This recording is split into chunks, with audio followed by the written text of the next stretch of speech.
Could you play out for me the plot of the sci-fi movie in your head Yeah. that is the future where you actually do this? Yeah, I can. I think I love sci-fi too, and probably I read too much of it when I was a kid. May explain a few things, but one of my favorite series was the Culture series by Ian Banks. I think it just paints a really interesting, actually post-AGI world. He didn't call it AGI, but that's what he was describing, like 1,000 years in the future.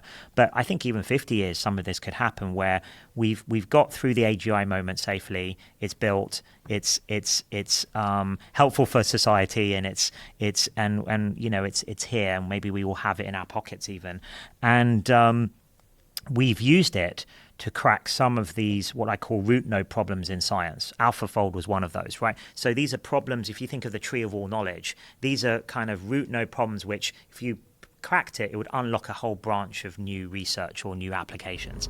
And I think there are other things like fusion we briefly mentioned, or better, maybe room temperature superconductors at atmospheric pressure that you could then combine with optimal batteries and things like that. I think though there will be a solution to the energy problem. So pretty much free, renewable, clean energy, one way or another, fusion or better solar, and then that will unlock us to really travel the stars, because the main cost of, Elon does amazing work with SpaceX and those things, but the main cost is still the rocket fuel, right? The energy cost. So if that's sort of zero somehow, because we can just make infinite rocket fuel out of seawater, because we've cracked fusion, so we can have, catalyst plants and desalination everywhere, then, that unlocks really unlocks space.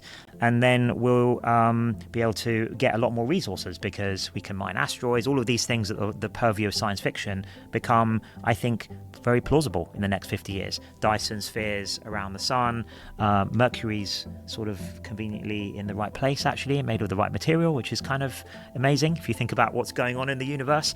And then that should hopefully lead to maximum human flourishing, and we help cure all these terrible diseases, so we live much longer, healthier lives, and traveling to the stars, bringing consciousness to the rest of the galaxy. That would be, I think, an amazing outcome, and I think could happen within the next 50 years.